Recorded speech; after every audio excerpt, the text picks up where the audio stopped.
AATBirds Weekly Report is the Eagle news, notes, and analysis you need.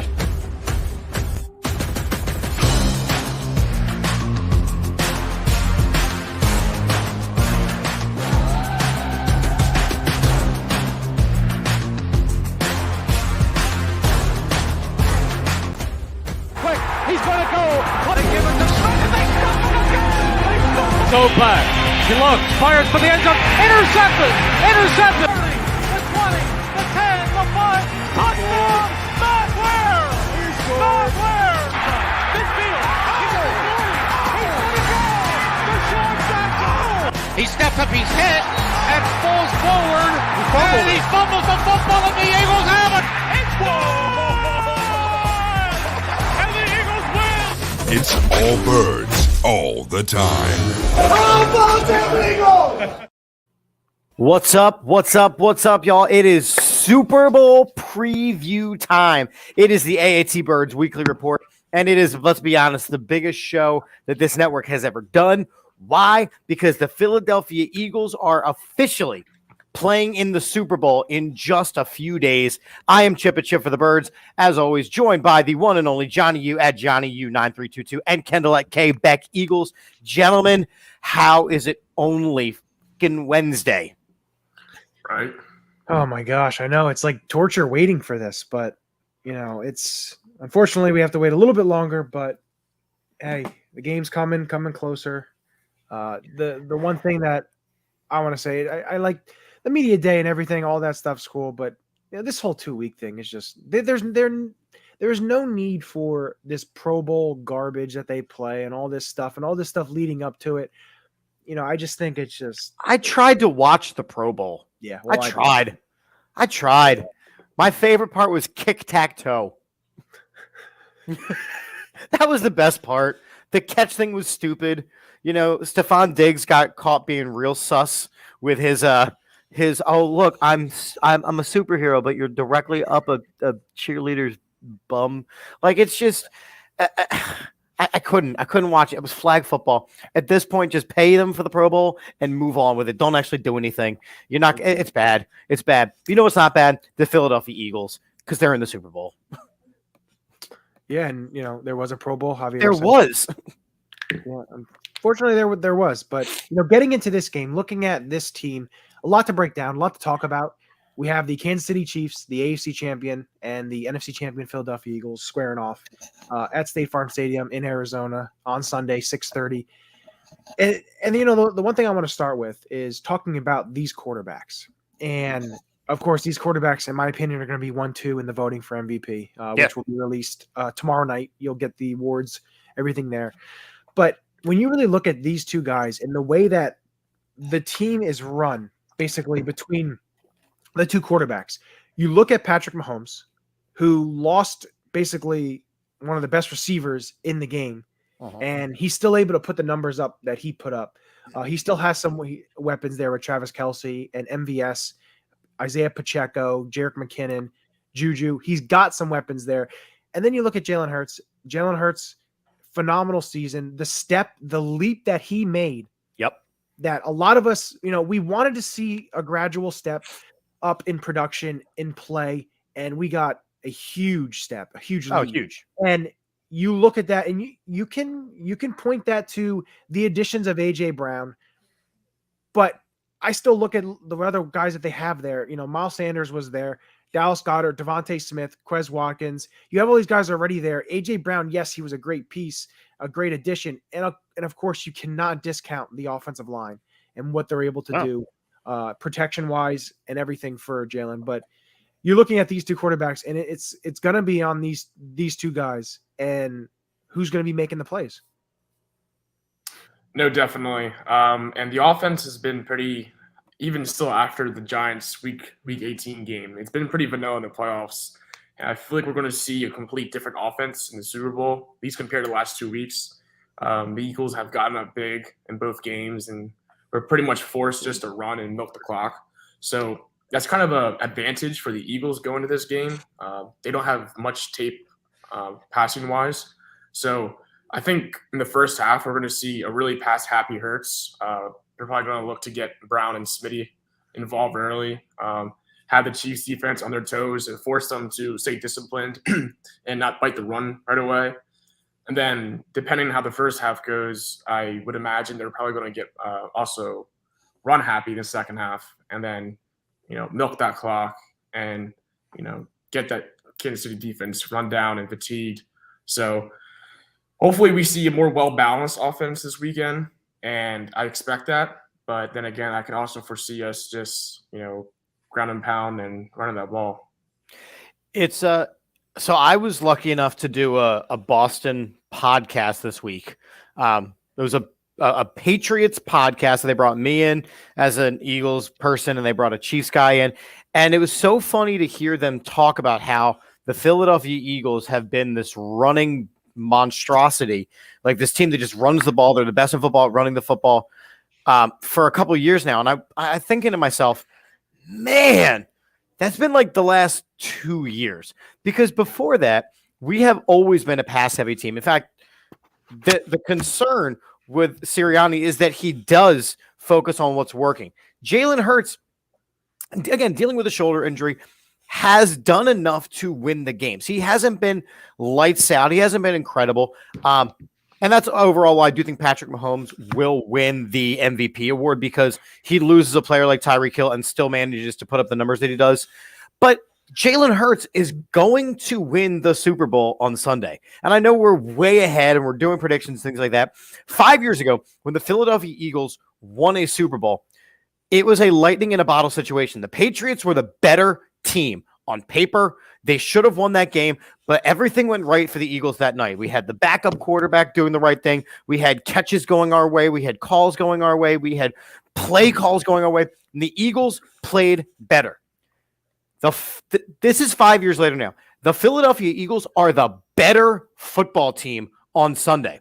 They have the better offensive line. They have the better defensive line and depth. They have the better corners. They've got the better overall team. And right now they've got more fire. This Philadelphia Eagles team is the better team, and I do expect them to win on Sunday because of that. No, and you mentioned it there. They are the better team. If you look position by position. But hold on, Johnny. But not if you ask anybody in the media. According to the media, this Philadelphia Eagles team is the worst Super Bowl representatives ever. And I want to point out that the Chicago Bears with Rex Grossman played in the Super Bowl. So let's just back up. Not Rex. Who was it? No, it was Grossman, right? I was right. Yep. Yeah, Rex Grossman. This Philadelphia Eagles team has gotten crapped on, and they keep moving the yard line, right? So it was supposed to be the 49ers and the Eagles were going to be this incredible matchup. And then we beat the living hell out of the babies from San Francisco, the San Francisco 40 whiners, right? We beat the hell out of them. So what do? They move it again. Oh, it's because of this, this, and this. So you know what? Keep counting us out. This Philadelphia Eagles team is better, and they are going to prove that they are a great football team. And I cannot wait for Sunday.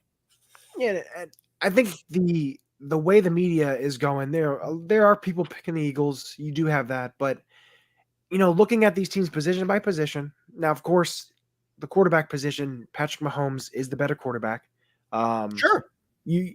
Of course, he's been doing it longer. You have to give him. He's one of the best talents this game has seen in the last number of years. What he's been doing on the field, and the way that I'm looking at this roster wise, basically both teams, is you take in fact the strengths of the Eagles, the offense and defensive line, and you take a look at that, and that is where this ball game is going to be won. And a lot of games are won and lost in the trenches.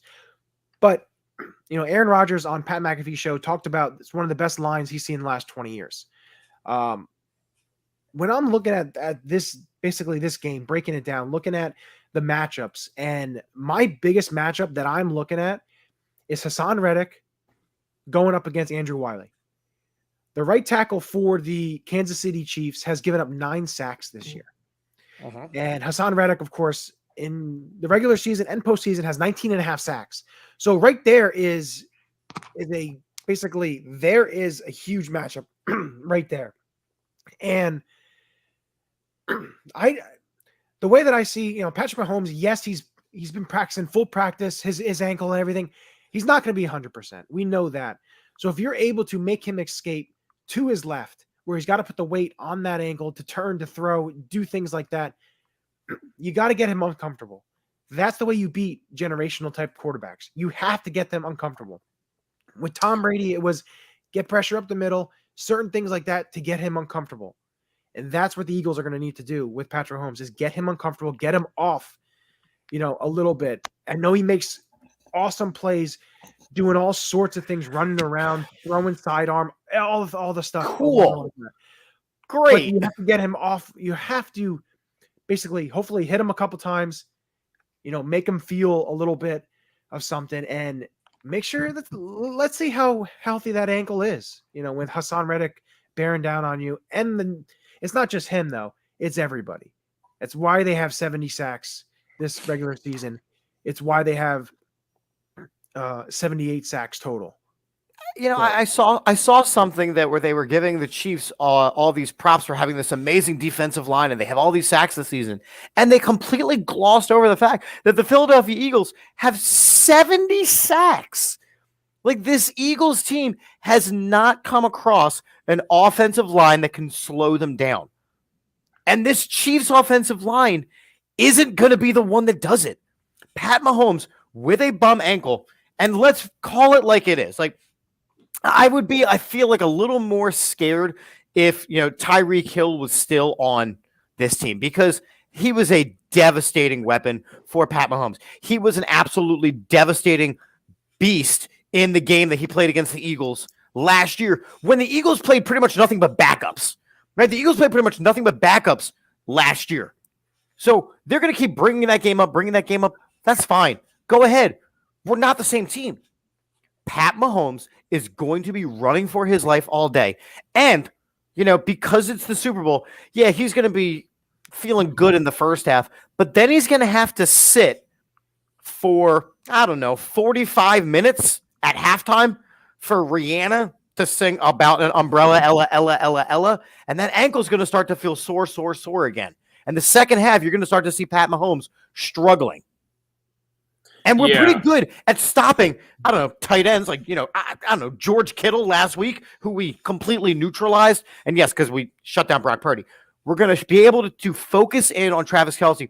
And I do not think that, Marquez, Vontez, Scantling, or Galladay, or whoever, or Isaiah Pacheco, or all of these other guys are anywhere as good as the weapons that the 49ers had. They're not as good as the weapons that the Vikings had when we shut down. I mean, this Eagles defense is kind of legendary at this point for what they've been able to do.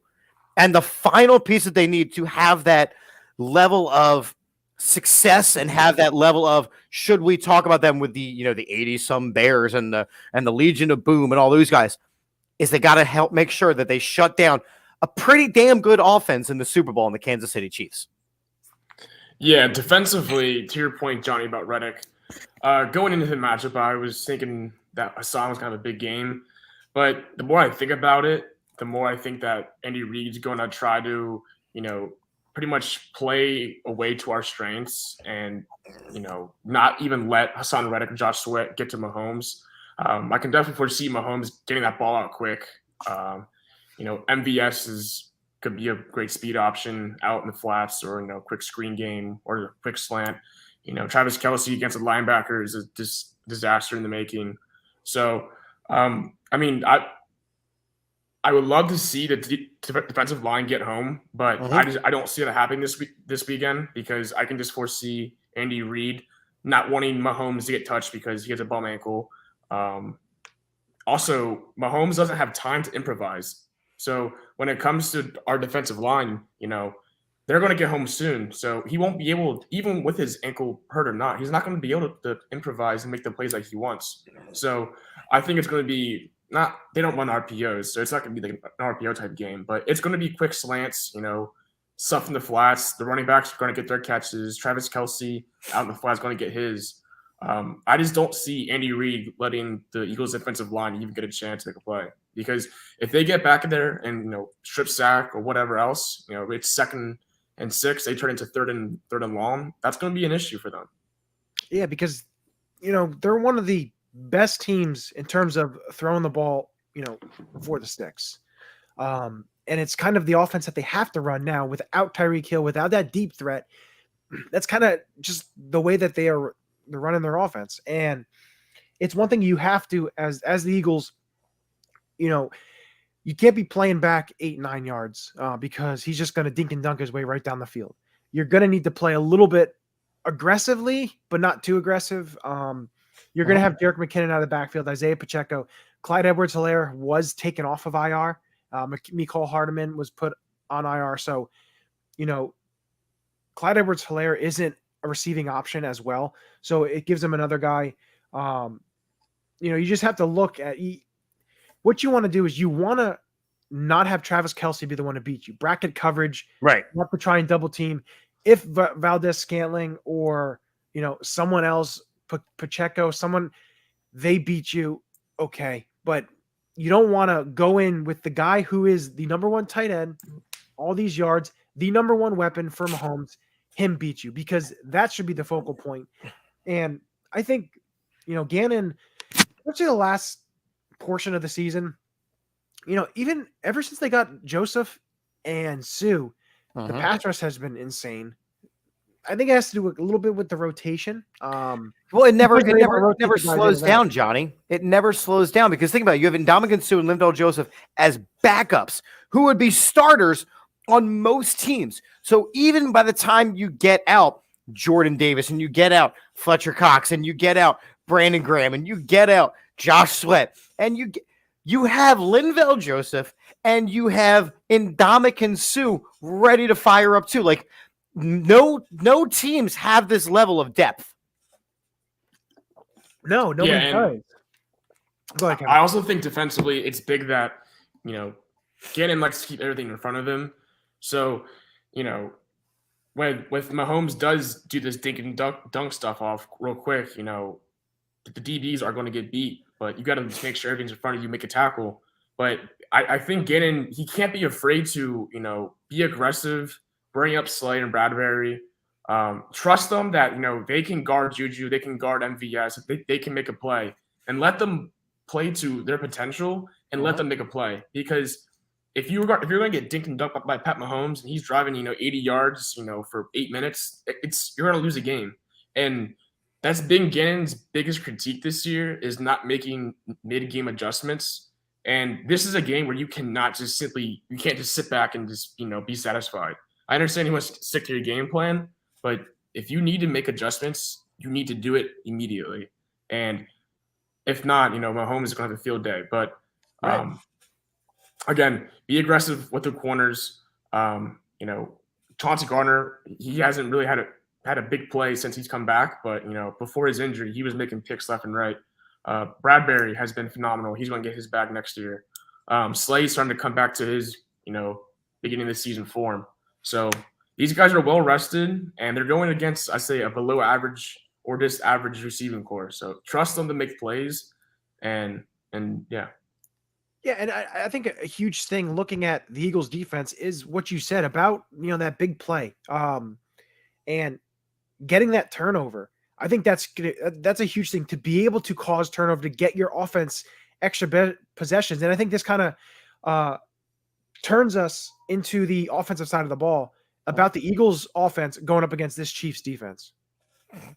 Well, which part? The fact that we have one of the best wide receiver duos in the NFL, and we're going against a bunch of rookie corners. The fact that all we really have to do is stop Chris Jones because they don't have that level of depth on their defensive line, or are you talking about the fact that we have so many different ways to be successful offensively? So, say they shut down the passing game, then we run the ball. Say we shut down the running game, then we pass the ball. Say they shut down the deep routes, then we can pass the ball to Miles Sanders. We can pass the ball to Dallas Goedert. Say they shut down the run-pass option, then we can do quick screens out to Gainwell and to Boston Scott in the flat. There is so many different ways that this Philadelphia Eagles team can attack, whereas the Kansas City Chiefs, the only way that they are successful is if Pat Mahomes leads them to victory. Yeah, that's why I say the Eagles are going to get pass happy in the first half because there's some young corners, and I love the Brown and Smitty against those guys. And Smitty's one of the best route runners in the league. Brown's super physical, and he's hard to guard 1-on-1. Get those guys involved early, and you're forcing the Chiefs to pretty much be on their toes. And then you throw in some play action, or you toss in some dives and whatnot. But it's important that they develop the pass game in the first half because it forces Kansas City to have pretty much stay disciplined and force everything in front of them, and they can't be as aggressive as they would probably prefer. So I would love to see Brown get his in the beginning, Smitty get his in the beginning. Obviously, Goddard, those are some pretty solid linebackers, so I don't know how well he'll fare against them. But get that pass game going, and then pound that ball in the second half, and then you'll be a half away from the Super Bowl. So I just think that if you look at the Kansas City Chiefs, they've been successful when Pat Mahomes can do what he does. Look, I'm not denying that he's a great quarterback. He is. I'm just saying that he's not the level of exceptional that everyone says he is. And we all know that Andy Reid coach teams tend to struggle in the biggest games. So yes, Andy Reid has won a Super Bowl. Pat Mahomes looked mediocre when he beat the 49ers all those years ago. So you're only going to go as far as Pat Mahomes takes you. And I think if we can put some pressure on Travis Kelce and prevent him and jam him off the line, prevent him from having a huge day, then there's not many other ways that the Chiefs can score. Look, Isaiah Pacheco, he's a great back, but now Clyde Edwards-Helaire is back, so they're going to try to balance it out. Clyde Edwards-Helaire is a masher. He's going to run directly into the line. You just got to tackle him. And our defensive line is a beast. We are super strong against the run. I do not understand why all these people are just going, well, the Chiefs are going to win. Chiefs are going to win. There are so many reasons why the Eagles are going to win. And I wish people were fair about it. Right. Yeah. And I think the Chiefs are going to get their running backs involved. They're going to try for sure. Jerick McKinnon, he's been really good their last couple of games of the season, and he hasn't really been as involved, except for the game against the Jaguars. He was pretty involved, but he wasn't really involved against the Bengals. But Kendall, but if you get McKinnon involved, and you get Pacheco involved, and you get Clyde Edwards-Helaire involved. No, I mean, I'm not just saying this to run game. I'm saying all around. They love getting McKinnon out of the backfield. And I'm telling you what, I'm taking McKinnon and maybe even Pacheco against our linebackers. Our linebackers, Kaiser, he struggled midseason. He kind of turned around towards the end. But McKinnon's a very, very solid receiving back. And I know Andy Reid's going to get creative with him. Again, they're going to look to get quick screens, quick passes out. They're not going to let the Eagles' defensive line even have a chance to get home. They're just not, because you can't allow that. And to your point about Mahomes not playing well against the Niners, he has struggled really in all his Super Bowl appearances. Yeah. And the Super Bowl win they had against Niners, he was bad for 3 quarters, and then he had a hell of a bailout by Tyreek Hill in the 4th quarter. And against the Bucs, they only scored 9 points. So he has not played well under the big stage. But again, this is Patrick Mahomes. He's the best quarterback in the league. Undeniably. Yes, Mahomes is the best quarterback in the league. It's not close. He is the best quarterback in the league? No way. Who do you think is better? As a straight up quarterback, Joe Patrick Burrow. Mahomes. No. Joe Burrow is a better quarterback. No. There's a reason why Mahomes is playing and Burrow's not. If Burrow does make those mistakes Josh Allen is a better quarterback. Absolutely not. Absolutely not. But Mahomes has a better overall system and the tools around him that play when they have to play. Patrick Mahomes has MVS, Juju Smith-Schuster, and some average Joe playing receiver, and he has 5,000 yards. Everyone thought, including me, that if Tyreek Hill when he left, I was like, oh, they're gonna be last in the division. But look at the pass to run ratio all season. It wasn't balanced. Look at the pass to run ratio all season. Look at every team that Andy Reid has ever coached. He is a pass heavy quarterback, or he's a pass heavy coach. Patrick Mahomes, you have to pass him because that's all they have. And credit to the offensive line because they've done a very good job of protecting him this year. But when you have a quarterback that has that kind of talent, you have to do it. And there's a reason why this is their third Super Bowl in 4 years. It's not by coincidence because if Josh Allen was so good, he would get past, the championship game. He can't do that. Burrow got here last year. He couldn't finish. He couldn't win the big game. There's a reason why Mahomes is here for the third time in 4 years because he is the best quarterback, and I am his biggest hater. I hate him because I'm so jealous of who he is and what they have with him, but he's the best. It's not even close. But if they can limit him and they can take away that short stuff and they can, force him to stay in that pocket, he's not going to have a chance on Sunday because that secondary is too good. Bradbury and Slay have been phenomenal all year, and that's just going to continue on Sunday.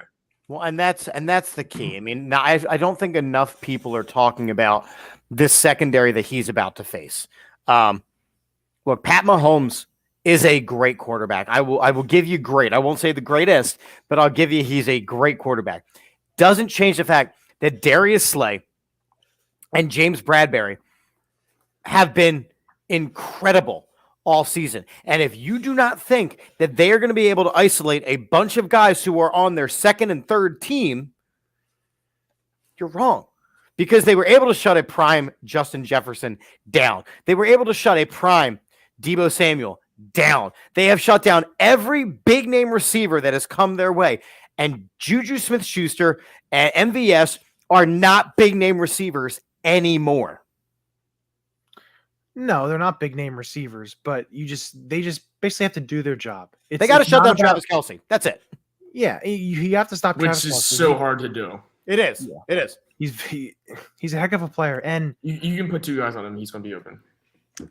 No, you're right. And it's the way he gets open. He's just such a great talent. And I think the other thing is, looking at the Eagles defense, Kaiser White played in the Chargers for how many years? Went up against Andy Reid all those times. Not saying he's going to be able to help them stop Mahomes, but there's familiarity there. Anything, and that's one thing I love about Nick Sirianni.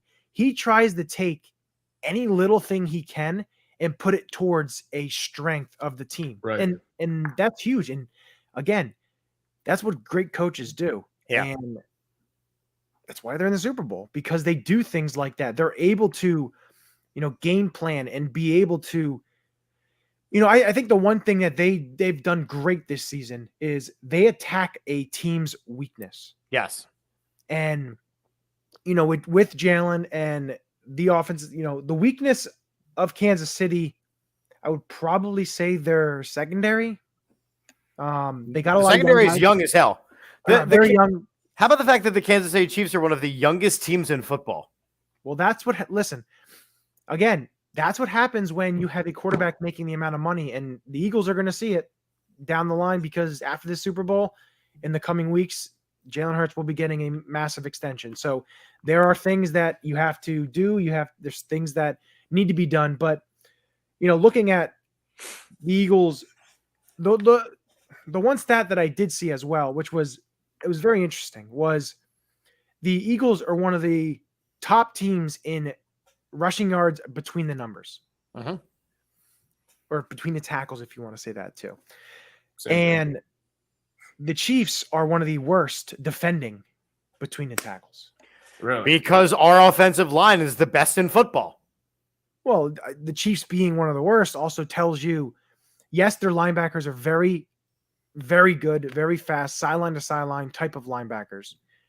But if you're able to get them one-on-one with the offensive line, they're not the biggest guys. Bolton is not the biggest guy, and neither is Willie Gay. So right. They're not the biggest linebacker. They're not anything what you saw last week with Dre, or 2 weeks ago with Dre Greenlaw and Fred Warner. That's very surprising because the way they talk about the Chiefs' defensive line makes it sound like, they're a top. Chris Jones is phenomenal. It's Chris Jones, one of the best players. It's Chris Jones, and he's one of the best players. But think about it. We just completely 1,000,000% shut down Nick Bosa, who's about to be named Defensive Player of the Year. So I would again, say it's a little bit different because Dexter Chris Jones Lawrence, is going to be one-on-one against Sayamalu, and he moves all around. He's I get it, good player. but I think that it needs to be said very clearly, like, You can keep saying that we're going against this great, we're going against Justin Jefferson. He's going to go off. Well, no, he doesn't. We're going up against Nick Bosa. He's going to go off. Well, no, he doesn't. We're going up against Chris Jones and he's going to go off. I don't see it happening. Hopefully it doesn't. But again, there's certain players like you have to account for because Frank Clark's not a terrible pass rusher. He's a very good pass rusher as well. Okay. Yeah, he's definitely sound. What they have to do is they need to be able to exploit the linebackers, get to that second level, use the run game. Because if they're able to establish drives and score touchdowns, what that does, one, eats the clock up and doesn't give Patrick Mahomes a ton of time and opportunity. You keep the ball out of his hands. If you're going down the field, going 10 plays, 5, 6, 7, 8 minutes of game time, you're keeping the ball out of his hands. And that's a way to try and beat this Chiefs team by not letting them have a ton of possessions, not turning the ball over. And if you can get turnovers, like there's so many different things with this game. And yeah, would you want to see, Jalen be able to be a better passer, to be able to be, hit those deep shots. He struggled recently, especially in the playoffs, missing some guys, to be able to hit that, because if they're able to be clicking like that, and, wouldn't it be great? How Nick always says, and then even Jalen says, that we haven't played our best football yet. If they come out in the Super Bowl and play their absolute flawless best game, that would be absolutely phenomenal, because it would show you what kind of team this is. And I want to kind of bring this to you, Ken, because I saw you post something about if the Eagles win this Super Bowl, being one of the all-time great teams. I feel like it definitely has to be in consideration. And I understand the media, doesn't love this team and doesn't love their schedule. But I saw a reply today as someone said, they're like, when you think of great teams, you think of who they were, not who they played. And that's such a great statement, because it's like, if you look at this roster top to bottom, like it's amazing. Is one of the top best teams all time. I really love that 2014 Seahawks team. That defense was lights out. Not a Super Bowl winning team, but I think you have to talk about that. I think it was the 98 Vikings team. Yeah. They got to be up there. The Carolina Panthers team with Cam Newton, they went, 15-1. They're going to be one of the all-time great teams.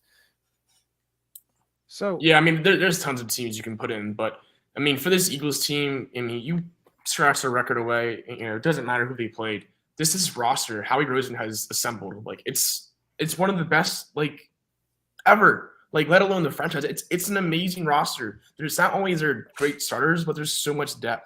Defensive line has a rotation of 12 people, which is just unheard of.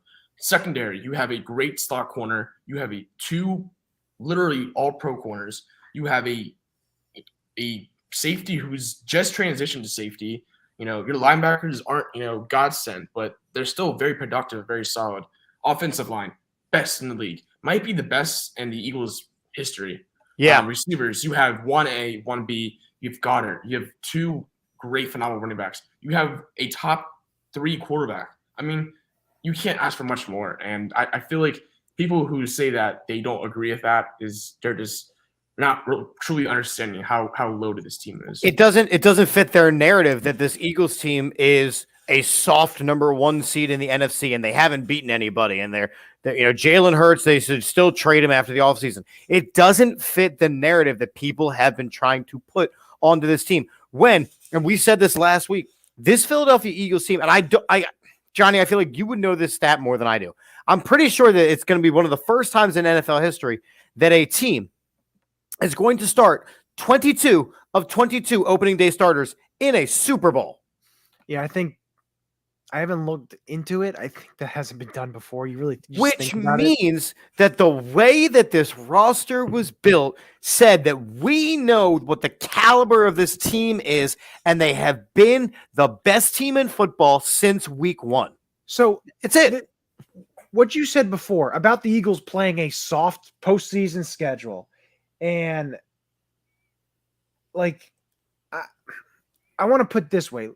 I know they just had a 30 for 30, everything. The 2000 Baltimore Ravens, you would say that's one of the a really good all-time. Yeah, right? There.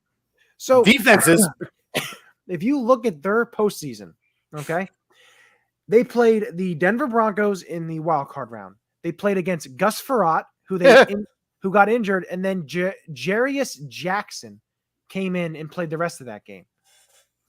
The next game, they played against the Tennessee Titans, who had Steve McNair, which is a good quarterback. So that one you really can't say too much. Then in the AFC Championship game, oh boy, okay, they knocked out Rich Gannon. Yep. And Bobby Hoyen came in and played the rest of that game. So, yes, the Eagles may have had some luck in terms of the 49ers, the injuries and everything, but they caused those injuries. That was my point. The guy got hurt. It's a part of the game.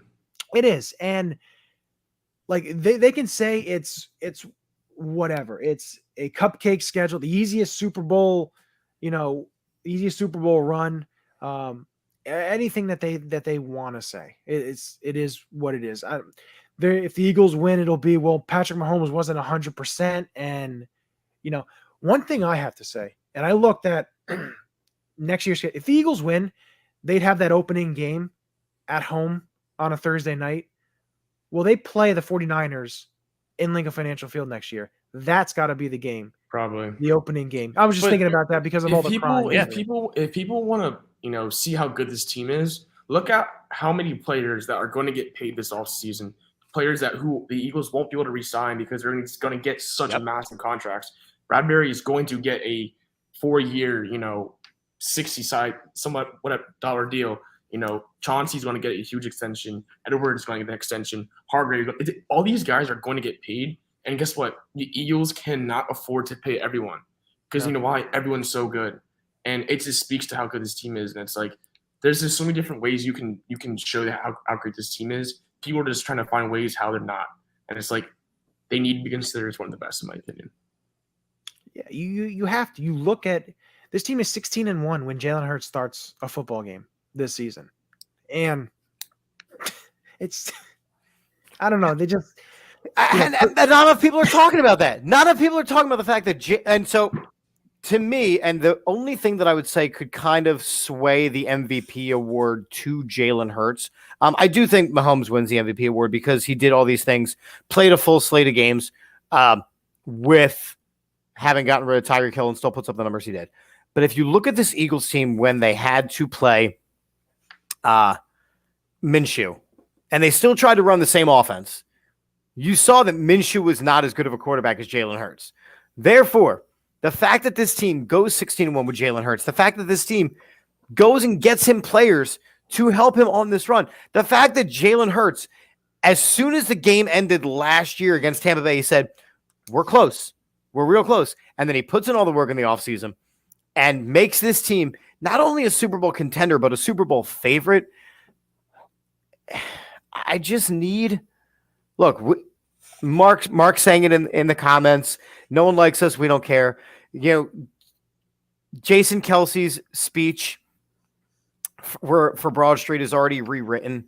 I mean, this Eagles team has been crapped on this entire season. So much so that we now have an underdog clothing brand. Like, fine. Mark, you do not have to apologize for comments. We are excited. We are struggling with the fact that it's only Wednesday. I went into the game last week with San Francisco, or 2 weeks ago with San Francisco, confident. I went into the game before that, confident. I'm going into this game confident because I have not, with the exception of the game that we lost to Washington, I have not seen weaknesses in this Eagles team that they have not been able to respond back and bounce back from. And I don't see, with 2 weeks to prepare, Sirianni is one of the best game planners I have ever seen. And so is Gannon, and so is Steichen, and Jalen Hurts wants to work, and Darius Slay's got a fire in his eyes, and Hassan Reddick hasn't blinked since he saw the Super Bowl trophy just sitting around at media day. Like, this team is hungry. They are not going to They might press a little, but they're not going to make mistakes. Well, you can't make mistakes against Patrick Mahomes and Andy Reid in this Chiefs team. Right. You can't give them extra opportunities. You're basically mailing in your death wish to do something like that. You don't want to Right. give them extra opportunities. Absolutely. You don't want to give them short fields, which hopefully Sipas is ready to come back because you don't want Brett Kern punting and So, giving Kansas City short fields. so I am one of the biggest Sipas haters ever, but I'm a bigger Brett Kern hater because the guy can't punt. However, my only concern at this point is who does Jake Elliott feel more comfortable holding the ball for him? Well, you do know there's an open roster spot because of the offensive lineman who is on the exempt list. So if you activate Sipas, you can have both punters. You're not bringing two punters into the Super Bowl. It's not happening. Just saying. No, I mean, if when in doubt, if they don't have an idea of who they're going to go with, I wouldn't be surprised if they brought in two. I mean, if they put Brett out there and he shanks the first kick and Aaron's good to go, they're going to put him out there. Yeah. But I mean, I think Brett's been, he obviously hasn't been the best punter. He's been terrible. He's been terrible. He hasn't been the all-pro guy that we've wanted him to be, but he honestly punted pretty well against the Giants. He had two inside the 15, I think. Last against the Niners, he had a punt hit the wire. I mean, what are you going to do about that? True. Obviously wasn't good conditions either. They can't back themselves up into their own territory and give him. You can't be at the 5-yard line having him try to punt out. He's not going to do that. He's basically got you 43 to 45, 46 yards. That's basically what you have. So, again, that's going to be an emphasis of not giving short fields to Patrick Mahomes. But make him drive, make him work for it. Exactly, make him work for it. That's exactly what you. Yeah, and Javier won't need a punter in this game. Hopefully not. Javier. Yeah, if this game comes down to who we had punting the ball, we have already lost. Yeah, so you don't want to be punting the ball. You want to be driving down the field, getting field goals at the worst. So hopefully touchdowns. But, I think this time I want to bring this question because it's an interesting question. Looking back in 2017 when the Eagles won Super Bowl 52 and the excitement, and they weren't expected to win because Carson going down and Nick Foles having to come in to back up, all that stuff, beating Tom Brady, everything. The excitement, the plays, everything that went on in that game. You win the Super Bowl. Now, if they win on Sunday, is it a different feeling? Yes. A happier feeling? A more exciting? Or, I want to say the 2017 team, like, I knew all year that they were going to win it all. And even when Wentz went down, like, there was just something with this team, like okay. After that Falcons win, you're like, okay, this team's winning it all. You know after what I mean? The Falcons, I was more because once Foles came in, I was kind of like a little bit scared because of the games that were played. But after the Falcons game, the way it happened, and then the start of that Minnesota, it was like, okay, right. We know. And I guess the same can be said for the Eagles this year, but it just feels like it's more complete. It's more like accomplished. Like, you have all 22 starters playing this week. Like, that's insane, unheard of. And it just feels more. Again, it's going to be one of the best teams ever, and a lot of these guys won't be back next year. So I feel like it's going to be more emotional, thinking about how a lot of these guys won't be back and how this team is going to look a lot different. So I feel like this Super Bowl, if they do win, will feel more just deserving, or just, I don't know how. It's just more. It hits harder, if you want to say. So I actually think the opposite, Kendall. So, being an Eagles fan for 30 years now, I could tell you that 2017 season, because of all the injuries, because of all those things, yes, they beat up on the Vikings, but you still always assume, especially when the fact that it was Tom Brady that you were playing against in the effing Super Bowl, that they were going to figure out a way to blow it. And then they just kept going blow for blow with the, Tom Brady. And eventually they just did it. So as an Eagles fan, I'm sitting next to my wife's Uncle Fred, who's 90 years old, and he never thought he would live to see an Eagles championship, and he's breaking down and crying. And that was the one where it was like, okay, after all the heartbreaks, after the Super Bowl losses to the Patriots and to the Raiders and to we finally did it. And Mark's saying it here, right? 20 years, you finally see your first Super Bowl championship. This year, The team has been great.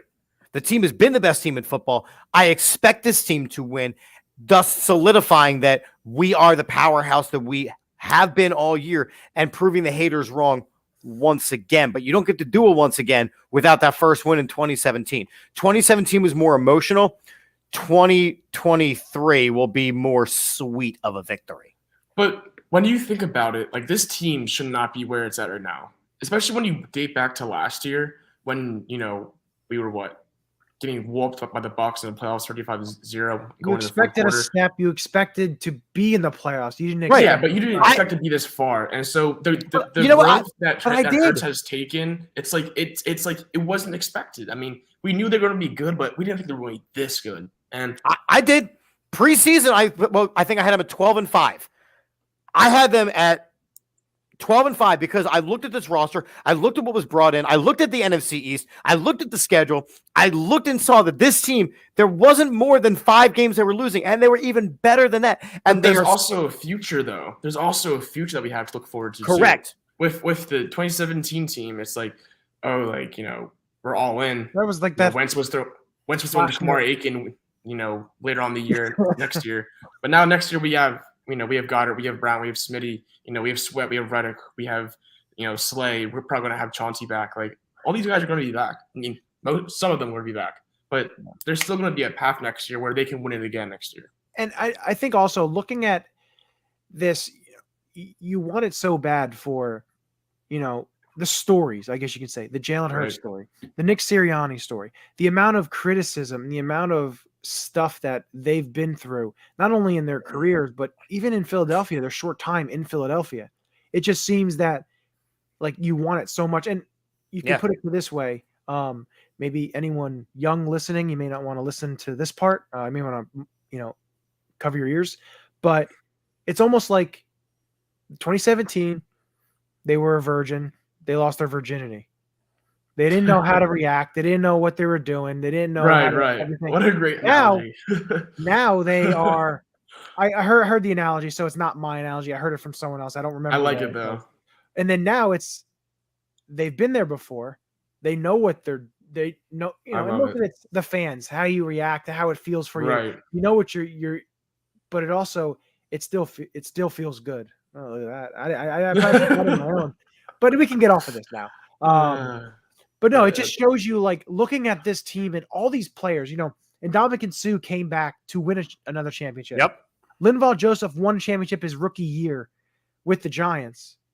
He's towards the end of his career. You look at guys like the legacies of guys like Lane Johnson, Jason Kelsey, Brandon Graham to have 2 Super Bowl rings. The only 2 champion player, the last time in Philadelphia Eagle has won 2 championships, not Super Bowls. They'd be the first to have 2 Super Bowls, but 2 NFL championships was Chuck Bednarik. He is the last one of the greatest Eagles of all time. To your point, Johnny, like, not only what makes this Super Bowl potentially more special is, like, this might be Kelsey's last game. Might be BG's last game. This might be Fletch's last game. Like, this is a start of a potential dynasty, of a start of a potential new run. It was also an end of an old one. And a lot of these old heads that are around here aren't going to be back. Seumalo is probably not going to be back. Kelsey is going to be retiring. I think Fletch might be back, but I think BG is going to be going. But, a lot of these guys, Lane is getting up there in age. We don't have these guys for much longer. And so I was fortunate enough to see that their last game potentially in the link. And that kind of was like, oh shit, like, this is happening. And this might be the end of it for these guys. Yeah, and you look at it this way. You look at that era of Eagles football with those guys who've been here so long. Brandon Graham, 2010. Jason Kelsey, 2011. Fletch, 2012. Lane, 2013. You don't get – it doesn't happen very often where you have a handful of players who have been there basically over 10 seasons together. Unheard of.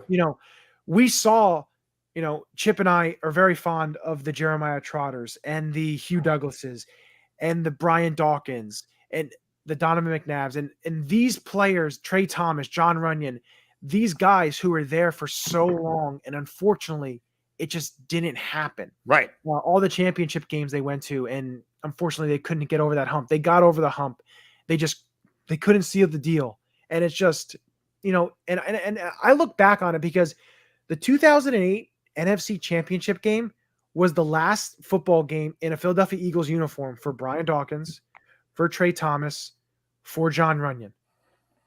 And, you think about that and it's like, man, couldn't they have gone over that hump, got to the Super Bowl, possibly beat the Steelers, and have those guys go out on top? Right. And you see it sometimes. Michael Strahan did it. He went out on top. Jerome Bettis went out on top. Ray Lewis went out on top. The Eagles win.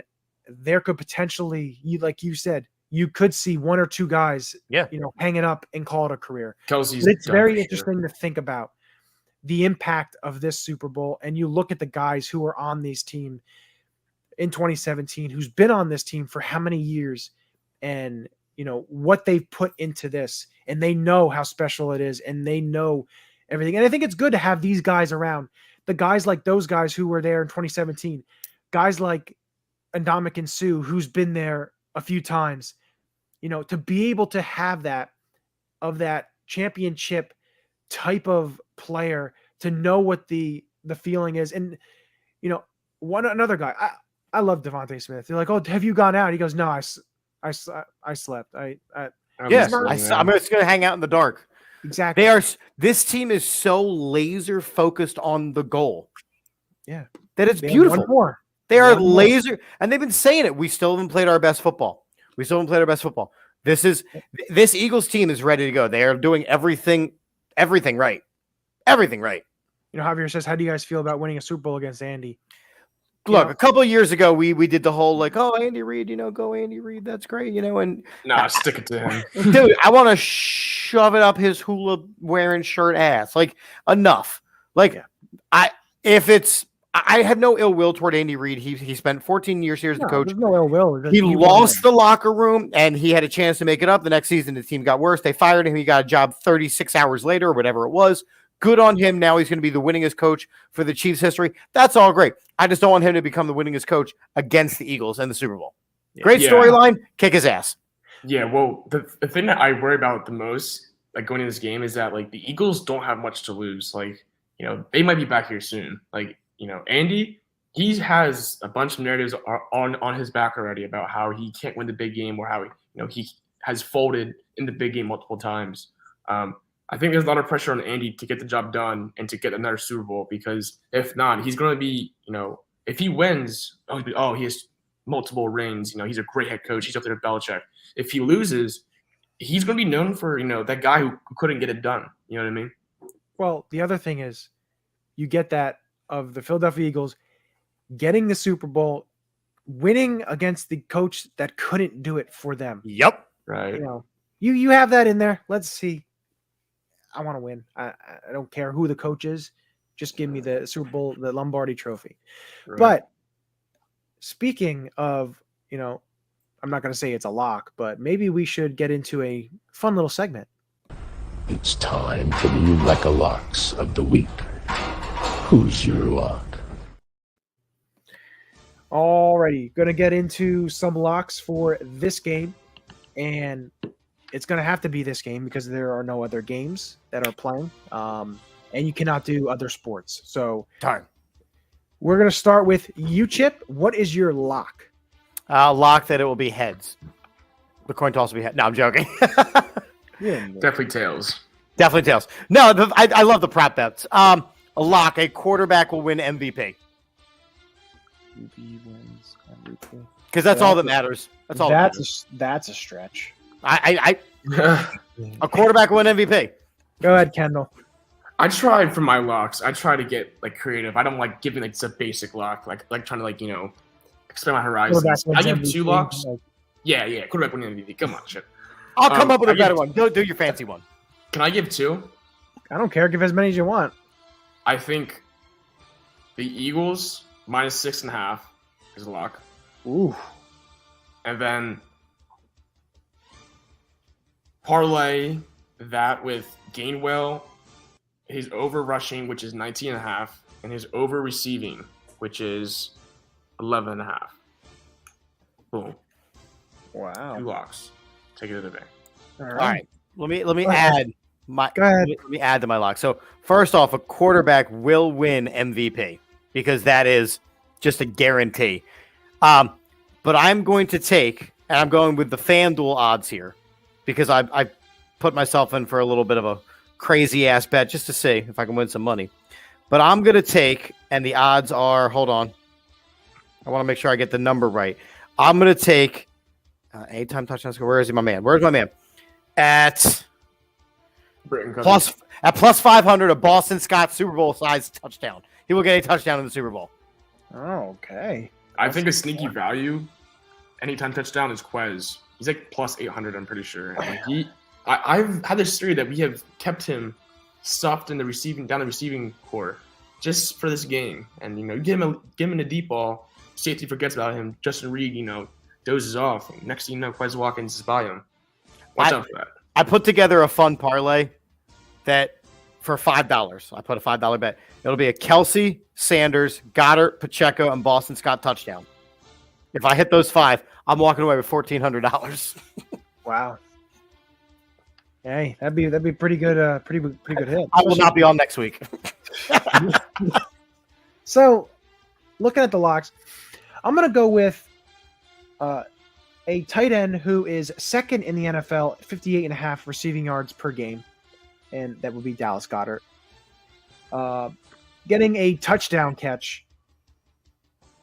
So that is my lock. I'm not going more than 2. But now we can get into the predictions. And go ahead, Kendall.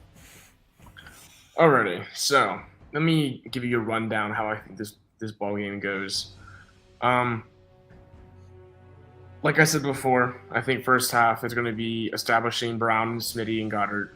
I think the Eagles get up with going into halftime. I think they'll have a 1-possession lead, maybe a touchdown lead. I don't think the Eagles trail once this game, by the way.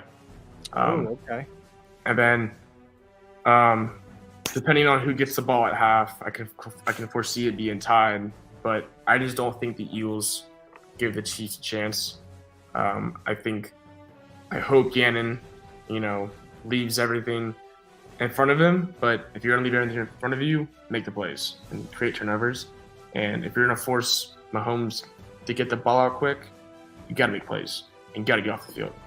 So I also do think it's a very high-scoring game.